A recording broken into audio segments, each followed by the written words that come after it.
আজি কি হ'ব বাৰু পম্পী? ইমান বেয়া দিনটো নে আজি? এটাও এতিয়ালৈকে 10 টকা এটাও বহনি হোৱা নাইচোন। এনেকুৱা আজিলৈকে হোৱাই নাছিলে। আজি কি বা হ'ল মানুহবোৰৰ? কোনো অহাই নাই এতিয়ালৈকে। 12টা বাজিবলৈ হ'ল। বেয়া লাগিছে পাই, আজি গোটেই দিনটো এনেই বহি থকা নিচিনা হৈছে। জুলি বাইদেউ, আজি তাকে কি বা হ'ল আকৌ মানুহবোৰৰ? এটকাও বহনি হোৱা নাই। ৰাতিপুৱাৰ পৰা কোনো অহাই নাইচোন। সেই দুজনমান মানুহ আহিছিলে, তেওঁলোকে আকৌ এই যিটো বস্তু বিচাৰিলে সেইটো নাই বুলি ক'লো, বেলেগ একো নল'লেই। আজি বহনি হ'বই নে নহয় জানো? আজিলৈকেতো এনেকুৱা হোৱা নাছিলে বাৰু। আজি বা কি হৈ গৈছে, কোনোৱে অহা নাই এতিয়ালৈকে। সেইটোৱেতো পম্পী, মোৰ এতিয়া একো বনাবলৈ মনেই যোৱা নাই। ইমানবোৰ বস্তুটো বনাই থোৱা আছেই, তাতে আজি কাষ্টমাৰো অহা নাই। আকৌ বেছিকৈ বনাই দিলে মানে থাকি গ'লে বেয়া হৈ যাব। সেইটো কাৰণে এতিয়া আৰু কিনো কৰিম, চাওঁ 4টামানলৈকে বহিম আৰু তেতিয়ালৈকে যদি আজি এটাও কাষ্টমাৰ নাহে সোনকালে বন্ধ কৰি দিব লাগিব। এনেই বহি থাকিনো কি কৰিম নহ'লে। তাকে জুলি বাইদেউ, এনেই বহি থকাহে হৈছে। তথাপিও অকণমান দেৰিকৈ বন্ধ কৰিব। সদায় আমি যিটো সময়ত কৰোঁ সেইটো সময়ত বন্ধ কৰিলেই ভাল আছে। কেতিয়াবা আকৌ লাষ্ট সময়তো মানে বন্ধ কৰা সময়তো মানুহ আহি যায় নহয় কিবা নিবলৈ, সেইটো কাৰণে সিমান টাইমলৈকে ৰৈ দিম। সেইদিনাখন এই কথাটোৰ কাৰণে মোৰতো খং উঠি আছিলেই। আকৌ কালি মই ৰাজীৱৰ ওচৰলৈ গৈছিলোঁ। ভাবিলোঁ তাৰ কাম শেষ হৈ যাব আৰু দুইটাই একেলগে গৈ পিনে কফি একাপ খাম, কফি ডেটত যাম আৰু কথাও পাতিম, কাৰণ এনেইতো লগ নাপাওঁৱেই।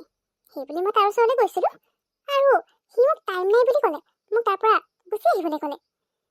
এনেকুৱা কেতিয়াও হোৱা নাই মোৰ লগত। আৰু এইবোৰ চব হৈছে সেই জুলিজনীৰ কাৰণে। সেইটো কাৰণে তাইকতো মই শিক্ষা দিবই লাগিব।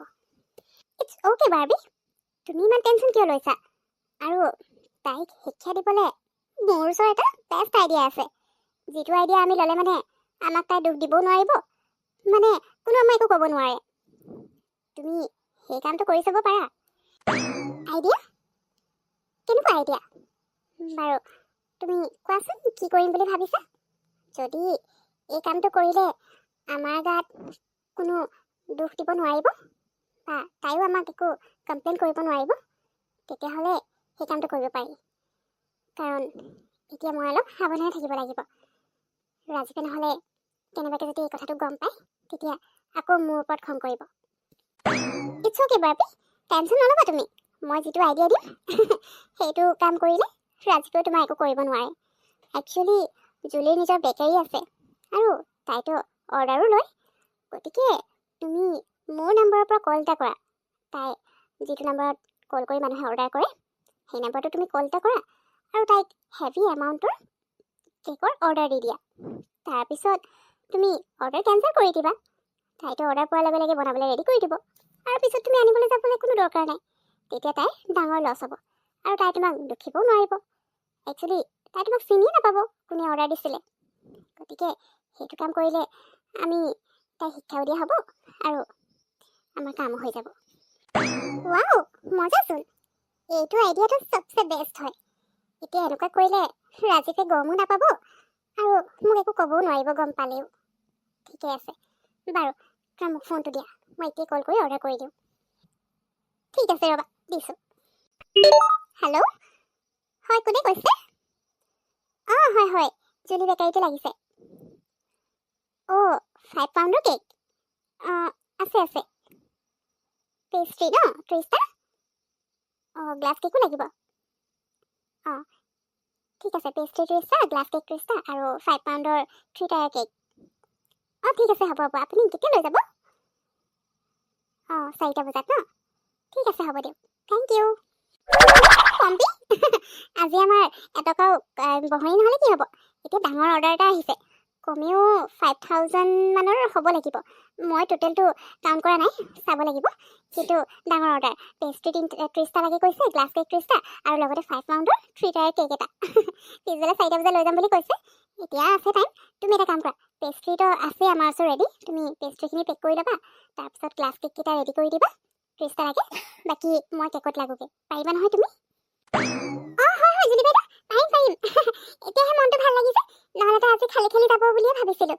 ভালেই হ'ল, ইমান ডাঙৰ অৰ্ডাৰ এটা আহিলে। হ'ব বাইদেউ, আমাৰ ওচৰত বেছি সময় নাই নহয়। কেকটো যদি 4টা বজাত নিয়ে তেতিয়াহ'লে এতিয়াতো 1টা বাজিলে। আপুনি সোনকালে কেকটো ৰেডি কৰক। মই পেষ্ট্ৰিখিনি পেক কৰি গ্লাছ কেককেইটা সোনকালে ৰেডি কৰি লওঁ, তাৰপিছত আপোনাক অকণমান লাগি দিব পাৰিম মই। ঠিক আছে হ'ব পম্পী, তুমি যোৱা সেইখিনি কৰি লোৱাগে, মই এইফালে কেককেইটা পাতি দিওঁ। বাৰ্বি মোৰতো হাঁহিয়ে উঠিছে এতিয়া অৰ্ডাৰটো পোৱাৰ লগে লগে চাগে সিহঁতে একদম কামত পুৰা লাগি গৈছে চাগে কেক বনাবলে পিছে গমেই পোৱা নাই সিহঁতৰ কষ্ট যে এনেই যাব আজি সঁচাকে মোৰো বিৰাট হাঁহি উঠিছে এইবাৰ ৰাজীৱেও মোক একো কৰিব নোৱাৰে কাৰণ অৰ্ডাৰ কোনে দিছে সেইটোনো কেনেকৈ জানিব আৰু কেনেবাকে যদিও এই কথাটো গম পাই যায় প্ৰুফ আছে যে এই কামটো ময়ে কৰিছোঁ গতিকে তুমি কিন্তু আজি ভাল আইডিয়া দিলা এতিয়া অৰ্ডাৰ কেঞ্চেল হোৱাৰ পিছত কি কৰে তাকে চাবলৈহে মজা লাগিব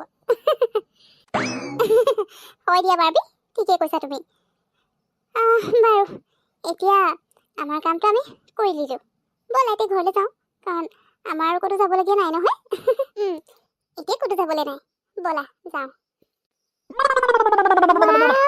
জুলি বাইদেউ কেকটো যে ইমান ধুনীয়া লাগিছে কেকটো দেখি পিনে মানুহক দিবলৈ মনেই যোৱা নাই মোৰ একদম ধুনীয়াকৈ ঘৰত কোনোবা চুকত সজাই থবলৈ মন গৈছে ফ্লাৱাৰখিনি ইমান ধুনীয়া লাগিছে সঁচাকৈ জুলি বাইদেউ আপুনি কিন্তু কম টেলেণ্টেড নহয় দেই ইমান ধুনীয়াকৈ বনাইছে হয় নেকি পম্পী থেংক ইউ দেই পিছে মোৰ লগত থাকি থাকি তুমিও অকণমান শিকিছা এইবোৰ ভালেই আছে দিয়া তুমি যিমানে শিকিবা সিমানে মোৰ হেল্প হ'ব বাৰু কেকটোতো ৰেডি হৈ গ'ল এতিয়া এইটো পেকিং কৰোঁতেহে মোৰ 12 বাজি যাব কাৰণ ইমান হেভি কেক বনাইছোঁ পেকিংটো ভালকৈ দিব লাগিব নহ'লে কিন্তু কেকটো বেয়া হোৱাৰ চান্স আছে আৰু এনেকৈ লৈ গ'লে মানে বেয়া হৈ গ'লে কাষ্টমাৰৰ ৰিভিউটো ভাল নাহিব গতিকে সেইটোকে ভাবিছোঁ কেনেকৈ কি কৰোঁ তাকে বাইদেউ কেকটোতো ভালকৈ দিব লাগিব এতিয়া ইমান ধুনীয়া লাগিছে পিছত লৈ যাওঁতে বেয়া হৈ গ'লে মানে কাষ্টমাৰেও বেয়া পাব আৰু আমাৰো বেয়া লাগিব জুলি বাইদেউ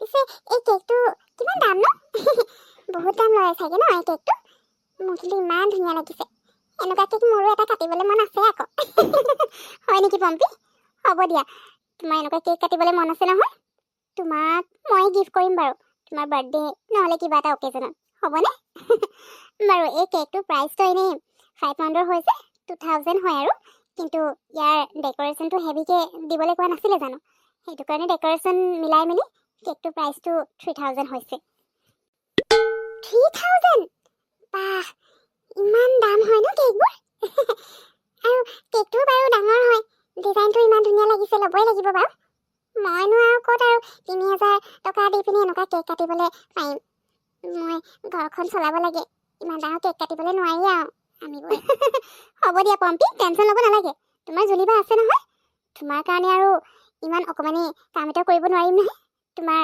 বাৰ্থডে আহি আছে নহয় তোমাৰ বাৰ্থডেত মই তোমাৰ কাৰণে এনেকুৱাই ডাঙৰ কেক এটা বনাম আৰু সেই কেকটো তুমি কাটিবা বুজিলা টেনশ্যন নল'বা মই সেই কেকটো মোৰ ফালৰ পৰা তোমাৰ বাৰ্থডে বুলি গিফ্ট কৰিম হ'বনে বাৰু এতিয়া কেকটো পেক কৰি লওঁ ব'লা